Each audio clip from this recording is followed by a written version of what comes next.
Hi అండి. ఇవాళ రాగి జొన్న పిండి కలిపి రాగి రొట్టె ఎలా చేయాలో నేర్చుకుందాము. ఒక కప్పు రాగి పిండి తీసుకుంటే 3 కప్పుల జొన్న పిండి తీసుకోవాలి. రాగి జొన్న పిండిని ఇలా మంచిగా కలుపుకొని పక్కన పెనం పెట్టుకొని వేడి పెట్టుకోవాలి.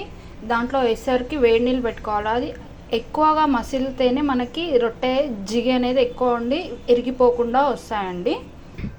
ఇప్పుడు బాగా మసిలిన నీటిని ఇందులో వేసుకోవాలి. మరీ ఎక్కువగా వేయకూడదండి, పిండి మెత్తగా అవుతే కూడా రొట్టె సరిగా రాదు. మనకి కావాల్సినంత కొంచెం కొంచెం వేసుకొని కలుపుకోవాలి. ముందు గరిటెతో అనుకోండి, ఎందుకంటే వేడి నీళ్ళు చాలా మసిలి ఉంటాయి కాబట్టి కాలిపోతుంది.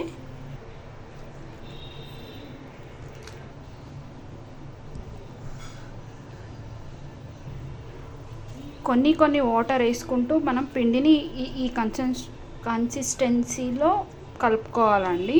ఇది మనం ఎంత బాగా ఇలా నలిపితే అంత జిగొస్తుంది దీనికి. అప్పుడు రొట్టె అనేది విరిగిపోదు. తర్వాత మీకు కావాల్సిన సైజులో ఇంత చిన్న చిన్నగా ముక్కలుగా చేసి పెట్టుకోండి.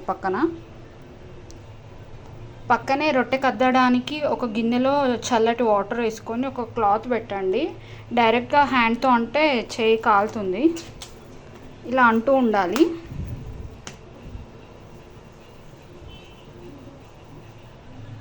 పక్కనే అద్దుకోవడానికి పొడి పిండిని కూడా పెట్టుకోవాలి. తర్వాత ఇలా తీసుకొని దీన్ని ఇలా చేసుకొని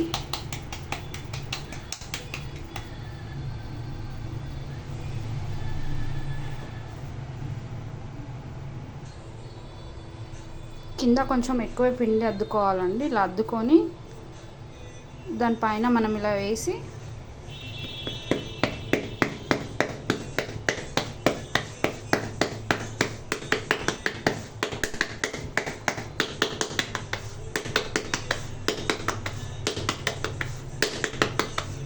ఇలా మీకు ఎక్కడైనా పగిలినట్టు అనిపిస్తే దాన్ని జస్ట్ మనం హ్యాండ్తో ఇలా ప్రెస్ చేసుకొని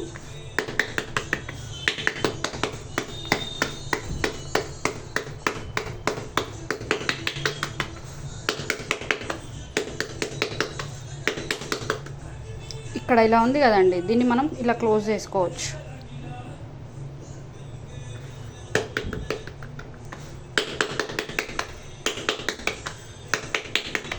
మా ఇంట్లో పెద్దవాళ్ళందరూ 2 చేతులతో చేస్తారు, కానీ నాకు ఒకే చేతి అలవాటు అండి. అప్పటి వరకు పెనాన్ని చాలా వేడి పెట్టుకోవాలి. వేడిగా ఉంటేనే మనకి త్వరగా లేస్తాయి, లేకపోతే చల్లగా ఉంటే దానికి అంటుకుంటుంది.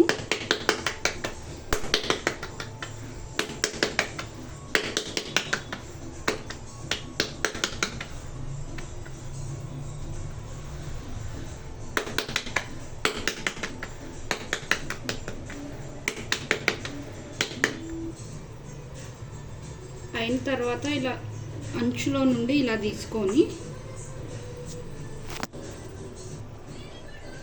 తీసుకొని దీన్ని ఇలా వేసుకోవాలి.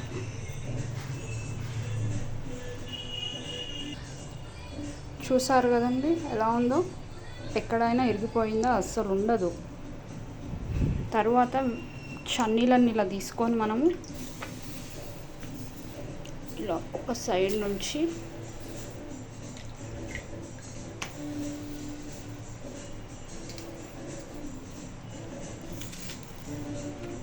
ఇలా పెట్టేసి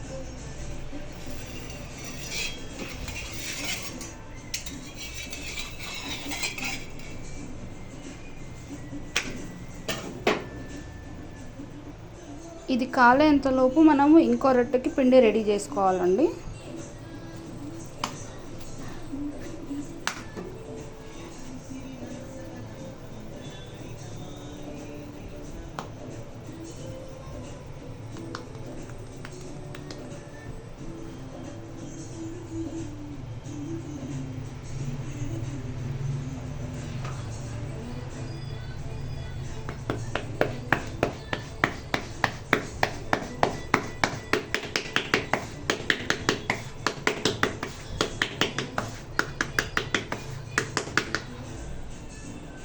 చూడండి, ఇదిగో మెల్లగా ఇక్కడ ఉబ్బుతుందంటే ఇటు సైడ్ కాలినట్టు.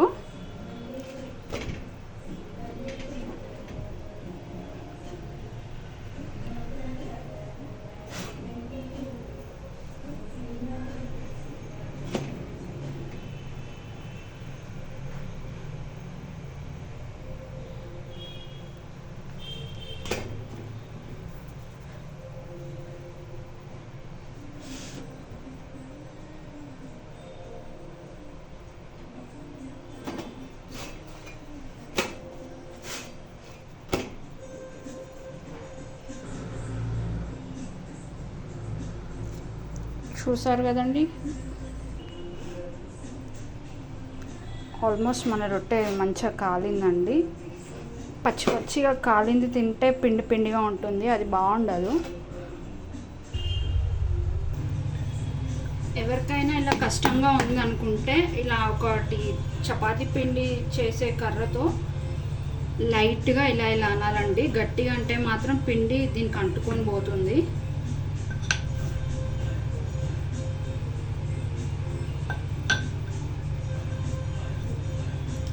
రౌండ్గా రావాలంటే మనం చూసుకొని అనాలి.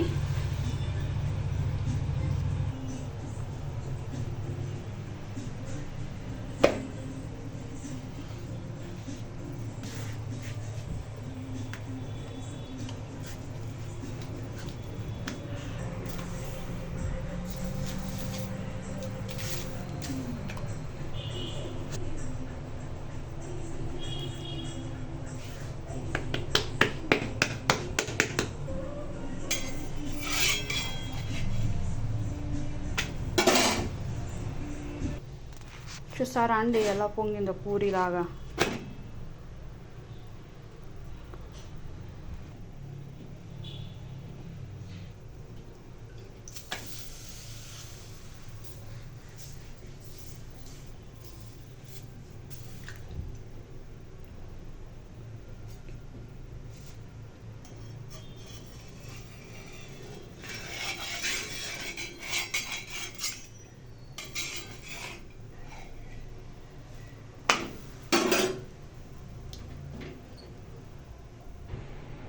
ఇలా చేసుకున్న రొట్టెలని పైన ప్లేట్తో కాకుండా ఏదైనా క్లాత్తో కవర్ చేస్తే మెత్తగా ఉంటాయండి. చూడండి ఎంత మెత్తగా ఉన్నాయో. వీటికి కాంబినేషన్ ఇవాళ నేను స్ప్రింగ్ ఆనియన్ పచ్చడి ఉంటుంది, అది చేశానండి. దీని రెసిపీ మీకు కావాలంటే కామెంట్ చేయండి. అలాగే ఈ వీడియో మీకు నచ్చినట్టయితే లైక్ చేయండి, కామెంట్ చేయండి, సబ్స్క్రైబ్ చేసుకోవడం మాత్రం మర్చిపోకండి. ఇలాంటి వంటకాలని మరెన్నో మీ ముందుకు తేవాలని నేను మనస్ఫూర్తిగా కోరుకుంటున్నాను.